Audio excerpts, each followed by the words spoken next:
15 अगस्त स्वतंत्रता दिवस की आप सभी को अन्य को ढेर सारी शुभकामनाएं। आज का ये दिन पूरे भारतवर्ष में हर्षोल्लास के साथ त्योहार की तरह मनाया जाता है। उन स्वतंत्रता सेनानियों को श्रद्धांजलि अर्पित करने के लिए मनाया जाता है जिन्होंने अपने जान की परवाह किए बगैर हमारी स्वतंत्रता के लिए अपना बलिदान दिया। उन राजनेताओं के संघर्ष को याद करने के लिए मनाया जाता है जिन्होंने अपना पूरा जीवन अपनी स्वतंत्रता के लिए लगा दिया। आज हम सब आप खुली हवा में सांस ले पा रहे हैं, अपने मन मुताबिक कार्य कर रहे हैं, अपनी भावनाओं को व्यक्त कर रहे हैं, एक दूसरे से साझा कर रहे हैं। तो यह सब मुमकिन हो पाया है उन स्वतंत्रता सेनानियों के कारण जिन्होंने अपने पूरे जीवन के संघर्ष में सिर्फ और सिर्फ आज़ादी देखी, भारतवर्ष को आज़ाद करने का सपना देखा।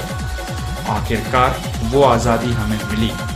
आज हम स्वतंत्र देश के नागरिक हैं। आज हम अपने मन मुताबिक कोई भी कार्य कर सकते हैं, अपने मन मुताबिक जी सकते हैं, अपने मन मुताबिक खा सकते हैं, अपने मन मुताबिक कहीं भी आ जा सकते हैं। लेकिन लोग बताते हैं स्वतंत्रता से पहले ऐसी किसी भी प्रकार की छूट नहीं थी, हमारा सिर्फ शोषण हो रहा था। हमारे पूर्वजों ने कितनी प्रताड़ना, कितनी संघर्ष के साथ अपने जीवन को जिया है, हम सब महसूस तक नहीं कर सकते, क्योंकि हम सब आज़ाद देश में जन्म लिए, आज़ाद देश के पंछी हैं, कहीं भी उड़ते हैं, कहीं भी भटकते हैं। लेकिन जरा सोचिए मेरे साथियों, आज का ये दिन, क्या उन बलिदानियों ने ये सोचा होगा कि हमारे बलिदान के बाद जब भारतवर्ष आज़ाद होगा तो वह कैसा होगा? जाति समुदाय के नाम पे लड़ाइयाँ, दंगे होंगे, या एक दूसरे की विचारधारा का विरोध करने के लिए लोग सिर्फ जन्म लेंगे? आज के अगर भारत देश को देखा जाए तो कभी भी 1947 जैसे आज़ादी नहीं मिलती। आज भी हम गुलाम होते, क्योंकि सुनने में आता है, इतिहास गवाह है कि 1940 का दशक ऐसा था जब भारत का बच्चा बच्चा आज़ादी के लिए लड़ाई कर रहा था। हर एक कोने से, हर एक समुदाय से सिर्फ एक ही आवाज़ निकल रही थी कि हमारी मातृभूमि अंग्रेज़ों के चंगुल से, अंग्रेज़ों की गुलामी से आज़ाद होनी चाहिए। और सब के सब एक थे और सभी ने अपना महत्वपूर्ण योगदान दिया, बलिदान दिया, शहीद हुए। उनके कारण ही आज हम स्वतंत्र हैं। लेकिन आज हमारे देश में क्या हो रहा है? पढ़े लिखे युवा क्यों भटक रहे हैं? हम लोग आज भी गुलाम हैं अनपढ़ों के, राजनेताओं के। ऐसी गुलामी से अच्छा है हम अंग्रेजों के ही गुलाम होते हैं। आज हम सब अपनी विचारधारा के अनुकूल ना चल, दूसरों के मन मुताबिक उसके षड्यंत्र किए हुए फैसलों का हम साथ देते हैं। आज कोई भी अच्छा कार्य हो रहा हो, कोई भी अच्छे व्यक्ति अच्छे विचार रख रहे हों, उसका दूसरा पक्ष तैयार बैठा है उसका विरोध करने के लिए, उसका खंडन करने के लिए। कितने भी सत्यता हो, कितने भी अच्छे विचार हों, उससे कितनों का भी भला हो, पर उसे तो सिर्फ और सिर्फ विरोध ही करना है। आज चौथे स्तंभ के रूप में जानी जाने वाली मीडिया क्या कर रही है?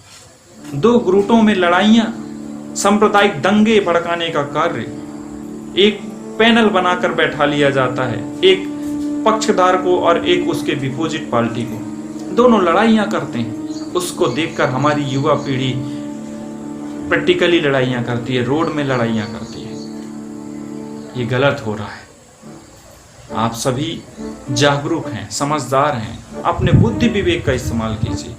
राजनेता अपनी वोट बैंक पॉलिसी के लिए आपको लड़ाते हैं, आपसे अपना कार्य सिद्ध करते हैं और फिर आपको भूल जाते हैं। आप सिर्फ उनकी सीढ़ियां हो जिनके ऊपर वो चलकर अपने मंजिल को प्राप्त करते हैं, अपने राजतंत्र को प्राप्त करते हैं। हम युवाओं को ये सोचना होगा, हमें सांप्रदायिक दंगों से बचना होगा, हमें धर्मनिरपेक्ष होना होगा, हम राजनेताओं के चुंगल से हमें आज़ाद होना पड़ेगा। आज आत्मनिर्भर की ओर भारत बढ़ रहा है। आज हमारा पूरा भारत देश आत्मनिर्भर होना चाहिए, उसकी ओर कदम उठाए जा रहे हैं। लेकिन हमारी युवा पीढ़ी सिर्फ दंगों में फंसी पड़ी है, सिर्फ राजनीतिक नेताओं के इशारों में चल रही है। क्या हम सब अपने बुद्धि से, अपने विवेक से अपने जीवन को सुनिश्चित नहीं कर सकते? क्या हम अपने जीवन के लिए सही रास्ता नहीं चुन सकते?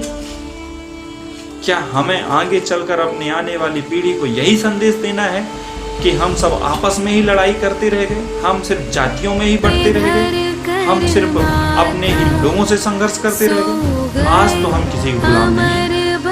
भाइयों, आज उस संघर्ष को याद कीजिए जो 1947 में लोगों ने दिया था। अगर वो सिर्फ जात पात में होते, एक नहीं होते, तो क्या अंग्रेजों के खिलाफ लड़ पाते? क्या ये आज़ादी जो आज हमारे को मिली है, क्या उस समय मिल पाती?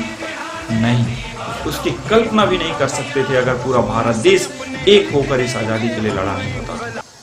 लेकिन आज हम भारत देश को आगे बढ़ाने की बदौलत एक दूसरे पे ही लड़ते रहते हैं, एक दूसरे के ही विचारों की अवहेलना करते रहते हैं। आज आज़ादी के नाम पर, मानवाधिकार, मौलिक अधिकारों के नाम पर, अभिव्यक्ति की आज़ादी के नाम पर किसी को भी गाली देते हैं, शब्द कहते हैं, आपत्तिजनक शब्दों का उपयोग करते हैं।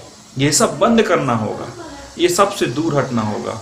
हमें उन बलिदानी स्वतंत्रता सेनानियों को याद करना होगा जिन्होंने अपने पूरे जीवन को संघर्ष के रूप में जीते हुए आगे बढ़ गए और अपने लक्ष्य को देखते हुए आज स्वतंत्र भारत की कल्पना करते हुए अपने आप को अमर कर गए। हमें भी ऐसे कार्य करने होंगे जिससे आने वाली पीढ़ी हमेशा हम सभी एक अच्छी दिशा में कार्य करें, अपने आप को और होनहार व्यक्तित्व को निखारें, आगे चलकर पीढ़ियों को ये इतिहास बना सकें कि हमने जो स्वर्णिम भारत की रचना की है वह कितना सुंदर और अलौकिक है। और ऐसा तभी संभव है जब हम सब एक जातिवाद से उठकर आगे बढ़ने की बात करेंगे, समाजवाद से आगे उठकर देश की बात करेंगे, देश हित के लिए सोचेंगे।